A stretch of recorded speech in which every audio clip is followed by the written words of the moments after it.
السلام علیکم دوستو، آج کی کہانی کا نام ہے اس دور کے بندر سیانے۔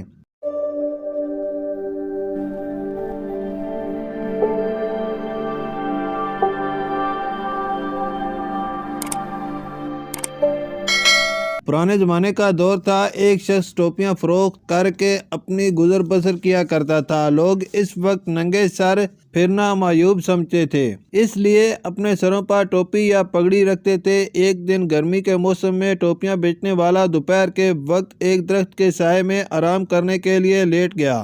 اسے نیند آ گئی۔ اس کے برابر میں ٹوپیوں سے بھرا ہوا تھیلا رکھا ہوا تھا۔ جب سو کر اٹھا تو اس نے دیکھا کہ ٹوپیوں سے بھرا ہوا تھیلا غائب ہے۔ اچانک اس کی نظر درخت کے اوپر بیٹھے ہوئے بندروں پر پڑی، جہاں بندر اس کی ٹوپیوں سے کھیل رہے تھے۔ ٹوپیاں فروخت کرنے والا پریشانی میں اپنا سر کھجانے لگا، لیکن وہ یہ دیکھ کر حیران رہ گیا کہ تمام بندر اس کی نقل کرتے ہوئے اپنا اپنا سر کھجا رہے ہیں۔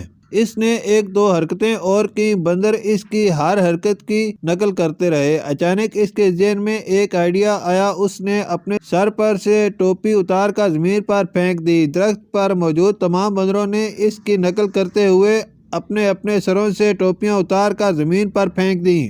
اس طرح ٹوپیوں کے مالک نے اپنی ٹوپیوں کو جمع کیا، تھیلے میں دوبارہ ڈال کر واپسی کی راہ لی۔ کافی عرصہ بعد اسی ٹوپیاں بیچنے والے کا ایک پوتا بھی ٹوپی فروش بن گیا۔ اس نے اپنے دادا جان سے بندروں والی کہانی سن رکھی تھی۔ اس نے بندروں کو آزمانے کے لیے ایک دن ٹوپیاں تھیلے میں ڈالیں اور دوپہر کے وقت ایک درخت کے نیچے سستانے کے لیے لیٹ گیا۔ اس کی توقع کے عین مطابق کچھ دیر بعد بندروں نے اس کا تھیلا اٹھا لیا۔ اس نے اپنے دادا کے مطابق سر کھجانا شروع کیا تو بندروں نے بھی اس کی نقل کی، لیکن کچھ دوسری حرکتیں کرنے کے بعد اس نے اپنی ٹوپی زمین پر پھینکی، لیکن بندروں نے اپنی ٹوپیاں نہ پھینکی۔ ابھی وہ سوچ ہی رہا تھا کہ ایک بندر درخت سے نیچے اترا، زمین پر پڑی ہوئی ٹوپی اٹھائی اور اس نے ٹوپی فروش کو تھپڑ رسید کیا اور کہا کہ بے وقوف، کیا تو سمجھتا ہے کہ صرف تیرا ہی دادا تھا جو تجھے کہانی سنا گیا؟ ہمارا دادا بھی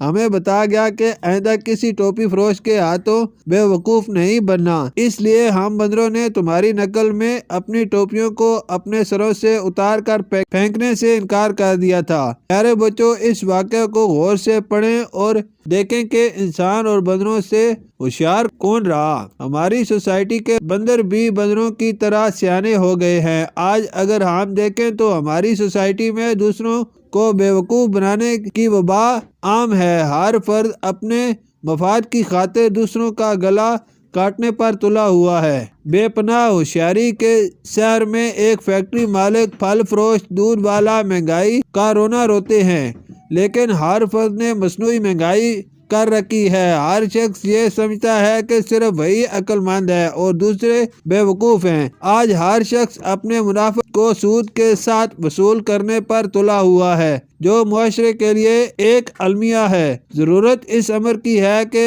ہوشیاری چالاکی کو چھوڑ کر اصولوں کے مطابق زندگی گزاریں۔ اس میں دنیا اور آخرت کی کامیابی ضروری ہے۔ شکریہ۔